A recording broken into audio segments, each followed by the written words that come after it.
네, 헤라님, 지금 한동훈 대표가 발표한 윤 대통령의 질서 있는 퇴진론에 대해서 대다수의 헌법학자들은 또 다른 헌법 위반 행위에 가깝다. 지금 이렇게 얘기를 하고 있습니다. 그리고 이재명 대표는 한동훈, 한덕수 국정 운영에 대해서 국민은 내가 뭔데라고 할 수밖에 없을 것이다. 강경한 비판 입장을 내놨는데요. 어떻게 보시나요?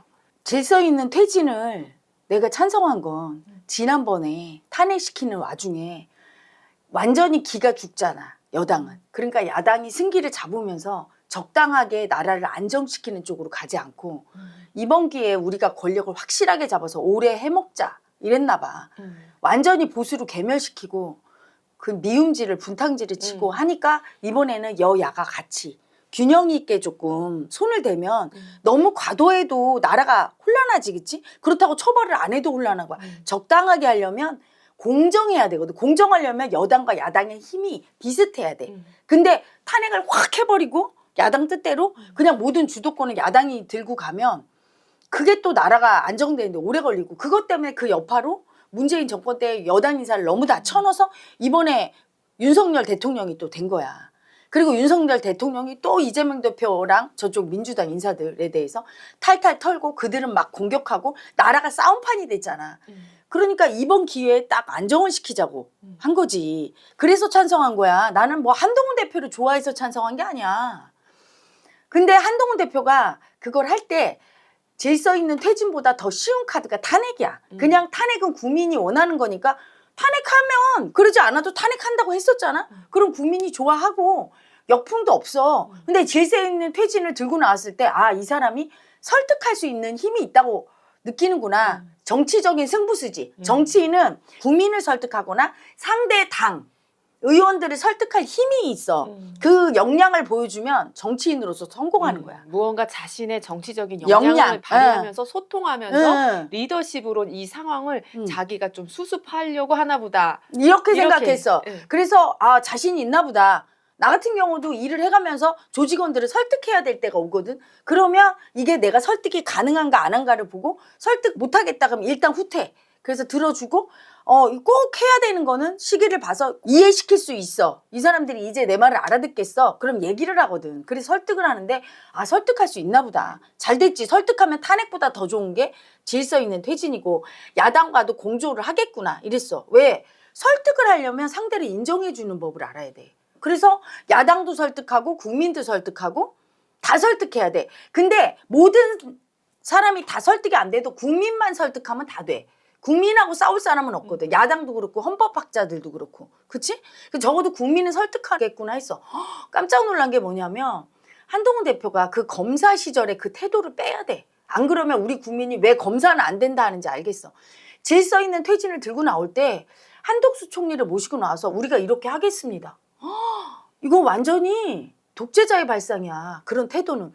질서 있는 퇴진이 독재가 아니라 그런 모습이 질서 있는 퇴진이든 탄핵이든 어떤 스탠스로 어떤 태도를 취하느냐가 다거든 그 사람의. 예를 들면 질서 있는 퇴진을 하겠다고 나와서 얘기할 때 저와 한덕수 총리가 이렇게 앞으로 대선 때까지 조기 대선 치를 때까지 그리고 윤 대통령 일이 마무리될 때까지 이렇게 하기로 우리 둘이는 이렇게 생각을 해봤습니다. 이거에 대해서 우리 야당 대표님 이재명 대표님은 어떻게 생각하시는지 말씀해 주세요. 민주당 의원들과 그리고 우리 국회의원 여러분들 여당 분들도 이렇게 가는 게 좋을지 의견을 내주시고 국민 여러분 우리가 지금 이렇게 하려고 하는데 이건 왜 이렇게 하는 게 좋은가. 야당만 손을 대고 하면 너무 보수로 몰락시킬까 봐 두려워서 보수가 잘 안 받아들이려고 하고 여당이. 그리고 윤 대통령에 대해서도 너무 심하게 할 수도 있고 그건 국민적으로 아픈 거고 지난번 박근혜 때처럼 그렇게 아프게 하면 안 됩니다. 그래서 보수 측 국민들은 상처 입었습니다. 그런데 벌을 안 줘도 안 됩니다. 여당 측만 다 하면 봐준다는 얘기도 듣고 너무 벌을 안 줘도 또 다른 세력에게 위험할 수 있으니까 이건 여당 야당이 다 같이 질서 있는 퇴진을 하는데 그 여당 대표님도 모시고 하는데 주로 이제 그 일단 내각을 구성한 게 여당이니까 한덕수 총리님이 주로 총대를 메고 저랑 이재명 대표님과 이렇게 상의를 해서 같이 그런 중요한 부분은 결정도 하고 그래서 그걸 이재명 대표님 어떻게 생각하는지 이렇게 얘기를 해야 되잖아. 그런 태도를 취해야 되거든. 뭐 의견일 뿐이라는 거. 하지만 내 의견일 뿐이지만 여러분의 의견이 싫으면 꺾겠지만 이게 왜 좋은지를 조목조목 설명해야 돼. 누구도 자기만 욕심부리면서 하면 안 되고 그런 과정에서 나라는 혼란해지고 상의하고 서로 양보하면서 타협하는 거를 보여줘야 국민도 가라앉는다는 거. 지금 총체적인 난국을 극복할 수 있다는 거. 얘기를 했어야 돼. 근데 딱 나오더니 설득도 없고 나 같은 경우는 질서 있는 퇴진을 하라고 한 거 설득할 줄 알았어. 국민들이 지금 다 탄핵 원하는데 왜 질서 있는 퇴진이 중요한지 얘기를 해야 되잖아. 헌법에 뭐 위배돼 이런 건 소용없어요. 헌법학자들이 그렇게 얘기하는 건 국민들이 그래 그렇게 해라 이러면 헌법학자들이 뭐 이런 얘기 하지도 않아. 이재명 대표도 네가 뭔데 이렇게 얘기하는 건 자기 마음이야. 그런 마음 올라오지 이재명 대표는. 왜냐하면 지난번 대선 때 그 윤 대통령과 간발의 차이를 줬잖아. 어떻게 보면 지금 가장 다수당 야당이고 네. 가장 국민이 지지하는 정치인이라고. 근데 자기랑은 한마디 상의도 없고. 그렇지. 그럼 되게 네. 무시당한 마음 올라오고 기분 나쁘지. 왜냐면 이게 엄연히 제일 영향력 있는 정치인이야. 인정할 건 해야잖아. 팩트잖아. 네. 그러니까 네가 뭔데 하는 건 자기 마음을 얘기한 거야. 이런 말이 나올 때 할 말이 없지. 왜 그렇게 너무 놀랬어. 설득도 안 하고 야당 대표한테 예의도 없고. 이래서 국민들이 자꾸 검사는 안 된다 소리 듣는 거야. 한동훈 대표는 이번에 자기가 얼마나 큰 실수를 했는지 봐야 돼요. 질서 있는 퇴진을 무조건 외치면 자기가 하면 그냥 질서 있는 퇴진입니까? 그렇잖아. 여당에서 그냥 한덕수 총리랑 하면 질서 있는 퇴진이라고 인정해줘? 과반수의 국민은 그래도 야당을 지지하는 국민이 있고, 그치?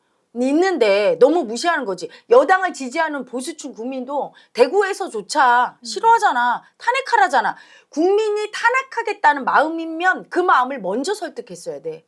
그래서 한덕수 총리를 뜬금없이 딱 모시고 나와서 그렇게 할 게 아니라 질서 있는 퇴진으로 가는 게 왜 중요한지를 탄핵을 하고 싶어하는 국민 여러분 마음은 알겠지만 지난번 탄핵할 때 이렇게 좌우가 더 갈라져서 극렬히 싸운 게 한쪽에 힘의 균형이 잃어서 그런 거라는 걸 얘기를 하고 설득하고 나서 한덕수 총리를 모시고 나와서 할 때는 이미 야당 대표랑도 한번 만나고 이재명 대표랑도 그리고 거기서도 공개적으로 국민 여러분의 의견을 구한다. 그리고 야당 대표 이재명 대표님과 그 야당 의원님들에게도 의견을 구한다. 이렇게 자세를 낮춰야 돼. 최대한. 무조건 권력을 행사하려고 하는 사람은 낮춰야 돼. 그걸 못해서 윤통이 이렇게 아파졌잖아. 자세를 낮추어서 구하고 그러면서 내 의견이 이렇습니다. 설득하고 이래야 되는 걸 그냥 내가 맞다. 이래서 이렇게 아파진 거 아니야. 친일 행보할 때도 국민적으로 다 얼마나 반대했어. 그러면 여러분이 반대하는 거 충분히 이해한다. 하지만 지금 우리 국내 상황이 이렇고 우리의 이익을 볼 땐 이건 이렇고 저도 이렇게 하는 게 가슴 아프다 하면서 이익과 그건 국민 여러분이 판단해 보셔라. 만약에 아이가 막 때를 써. 나 이렇게 할 거야. 나 이거 막 이렇게 하면 하지마 이게 더 좋은 거야. 이런 게 아니라 일단 가라앉혀 봐. 엄마가 얘기해 줄게. A, B 이렇게 두 가지 안이 있어. C가 있으면 세 가지 안이 있어. 이 중에 이거는 이렇게 되고 결과가 B는 이렇게 되고 C는 이렇게 돼. 네가 선택해. 그러면 엄마가 그냥 할게. 엄마도 뭐 자기 고집을 꺾고 그러면 아이가 바보가 아니거든. 지금 흥분해서 생각을 못하는 거고 국민이 데모하고 할 땐 흥분한 상태거든. 그때 친일일 때도 흥분하거든. 분노 올라오면. 그럼 가라앉히고 읍소하고 아유 저도 안 좋아요 하면서 국민이 원하시는 대로 하겠습니다.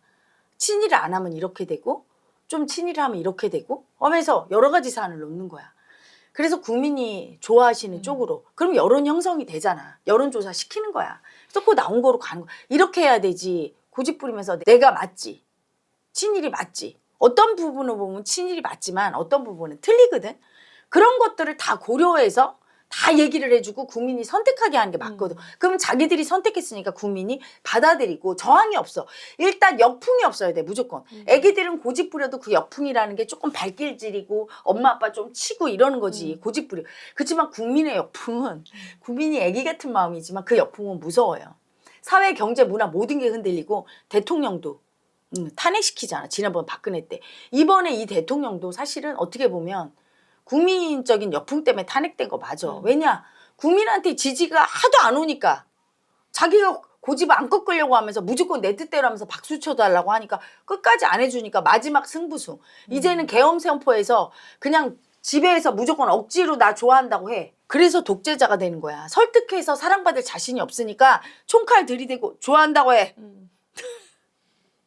어리석기가. 그러면 네 존경합니다. 저 위에 올라가 봐. 그거 보지 않아? 김정은 우리의 장군님 그 좋아하는 걸 보입니까? 무서워서 그러는 거잖아. 그렇게 만들려고 하는 거야. 거기까지 간 거지. 어리석음이죠. 네, 지금 국민의힘 의원들이 여러 가지 그 앞으로 방안에 대해서 논의를 계속하고 있다고는 하는데 죽이고 싶어. 신주 개 물려가겠어. 정치인은 타이밍의 예술인데 지금 벌써 비상계엄한 지가 얼마나 지났는데 밤새워서 회의해서 그 다음날 로드맵 제시하고 계속 설득하고 꽁고 먹은 것처럼 입을 딱 다물고. 그리고 민주당은 다시 탄핵안을 14일 날 포결하겠다고 지금 이런 그러니까 상황이 너무 늦은 거야. 오히려 국힘이 코너에 몰린 상황이 돼버렸어요. 이렇게 설득하는 게 어렵고 못하겠으면 차라리 탄핵 찬성했던 게 낫지. 못 따라 질서 있는 퇴진한다고 설득도 안 하고. 항상 보면 그 한동훈 대표는 그게 문제인 거야. 머리 굴리다가 시간 다 가. 그 전당대회 때부터 내가 치고 올라가라고 한 건 이렇게 사고 일으킬 줄 알았어. 미리 대통령 싸워서 죽여서 사고를 안 일으키게 만들어 놨거나 친윤계랑도 싸우고 아니면 적어도 완전히 당정분리돼서 이런 일이 있어도 당리 안전하게 이렇게 했어야 되거든. 그러려면 엄청 싸웠어야 되거든. 그때 그걸 빌미로 해서 국민의 그 여론은 지지를 등에 업고 친윤계와 윤 대통령과 한파 버렸어야 되는데 너무 늦은 거지. 그 다음부터는 나도 어느 정도 포기했어. 뭐 지지부진하게. 발등에 불 떨어졌는데 온도는 계속 올라가. 이게 터지는 온도. 막 불이 타고 있어. 이 폭탄에. 근데 언제 터질지 모른다고 나는 생각이 드는데 마음의 눈이 없으니까 그게 안 보이는 거야. 뭐가 터질지 터질 거야 이러고 있는데 계속 불 붙고 있는데 괜찮아 이러다 터졌어. 터졌으면 터져서 뒤치다거리 할 때 탄핵 그냥 찬성하든지 그거 반대하면 빨리 움직여야 되잖아. 국민을 계속 설득해야 돼. 왜 탄핵으로 가면 안 되는지. 질서 있는 퇴진의 로드맵을 빨리 제시하고. 근데 뭐 잘 거 다 자고 지금 잠이 옵니까? 밥숟가락 입에 넘어가? 응? 정말 너무나 아니란 거지 국힘이. 그러면서 한가한 소리 안 해. 윤상현 의원은 뭐 그때 내가 박근혜 대통령 지지했는데 또 표 얻었어. 이딴 소리 하는 게 방송에 다 나와. 국민들 열받게 하고. 어쩌면 하는 짓이 윤 정부랑 똑같아요. 자기들이 고집 부려서 국민들이 싫어하면 그거에 대해서 눈치 보는 게 아니라 오히려 고집 부리는 말 한마디 더 하고. 이래서 국민 열받게 하고. 근데 국힘 의원들 똑같은 애? 이러다가는 또 개멸이야. 내가 예언해요. 이러다가 또 개멸이야. 좀 입에 뱀 쳐문 것처럼 이상한 소리나 하고 국민한테 왜 질서 있는 퇴진이 중요하고 탄핵하면 그게 더 나라가 빨리 안정이 안 되는지를 설명을 해야 될 거 아니야. 설명을 안 해주면서 내 뜻대로 하겠다고. 질서 있는 퇴진이야 그게? 자기 뜻대로 하는 게? 저 윤통하고 똑같이 하네? 이러다 역풍 맞아서 더 아파져요. 사람은 질서 있는 퇴진이냐 탄핵이냐 이게 중요한 게 아니라 그 과정이 중요해. 하는 태도. 근데 지금 태도가 완전히 틀린 태도로 가고 있어. 내 뜻대로 하겠다는 고집으로 가고 있어. 그러니까 야당 대표가 네가 뭔데 이러는데 할 말이 없지. 네가 뭔데 하는데 할 말이 어디 있습니까? 국민 뜻입니다. 이렇게 말할 수 있으려면 설득부터 들어가야 되고 마치 내가 권한을 가진 것처럼 그렇게 갑자기 나와서 아니 윤 대통령이 줬대. 근데 그 사람이 이미 부적절해서 국민이 인정 안 하는 사람이잖아. 윤 대통령이 당의 권한 일임했어도 소용이 없는 거야 이제는. 국민이 인정 안 하는데. 국민한테 인정받아야 되잖아. 윤 대통령이 이래서 저희들이 이렇게 생각해봤습니다. 국민 여러분 어떻게 생각하십니까? 탄핵을 했을 땐 이렇게 일이 흘러가고 그렇지 않고 질서 있는 퇴진이 되면 나라가 이렇게 될 겁니다. 하고 두 가지를 딱 얘기를 해줘야 돼. 로드맵이라는 게 언제 이 사람은 어떻게 체포해서 어떻게 수사하고 이게 로드맵입니까? 그런 걸 발표하려고 설마 하는 건 아니겠지? 그런 등신 닭대가리개처럼 국민이 설득이 됩니까? 그게 탄핵하자고 그러지. 왜 탄핵이 가장 아싸란데 로드맵을 볼 때 그럴 때 나라가 어느 쪽이 더 빨리 안정되는가를 설명해야 될 거 아니야. 마음으로. 과거에 어땠는지를 리마인드 시키면서 정권들이 부딪히고 서로 싸우려고 할 때. 그래서 질서 있게 퇴진해서 이번 기회에 보수와 진보가 조금 화해를 하고 서로 양보하고 나라를 안정시켜서 미움을 조금 내리는 쪽으로 가게 하자. 이게 질서 있는 퇴진이거든. 그 로드맵을 제시를 안 하면 안 되는 거죠. 항상 어떤 일을 추진할 때 서울에서 부산 갈 때 자동차로 가는 경우 있고 비행기로 가는 경우 있고 뭐 여러 가지 경로가 있어. 그치? 자동차도 택시냐 버스냐. 근데 행동이 다 다르잖아. 버스 정류장에 가면 버스 타는 거고 비행장에 가면 비행기 타고 수석 탑승 절차도 다 다르죠. 똑같아요. 질서 있는 퇴진이나 탄핵을 할 때 스탠스가 전혀 달라야 돼. 탄핵할 때는 그냥 닥치고 탄핵이야. 국민이 이미 지지하는 거기 때문에 힘이 안 들어. 그냥 무임승차처럼 그냥 한동훈은 그냥 가면 돼요. 그러면 정치적인 생명은 안 깎아먹어. 하지만 질서 있는 퇴진은 승부수야. 위기라고, 위기가 기회라고. 이건 국민이 원하지 않아. 지금 탄핵을 원해. 그럴 때 국민과 반대되는 걸 걸고 나왔을 때는 국민을 설득할 자기의 역량을 보여주는 거예요. 그랬을 때 국민이 돌았으면 엄청난 정치인이 되는 거야. 그래서 나는 승부수를 띄운 거라고 한 거야. 승부수란 얘기는 설득을 못할 때는 어떻게 되죠? 역풍이지. 윤 대통령은 날마다 설득하려고 노력도 안 하고 역풍만 맞아서 저렇게 된 거야.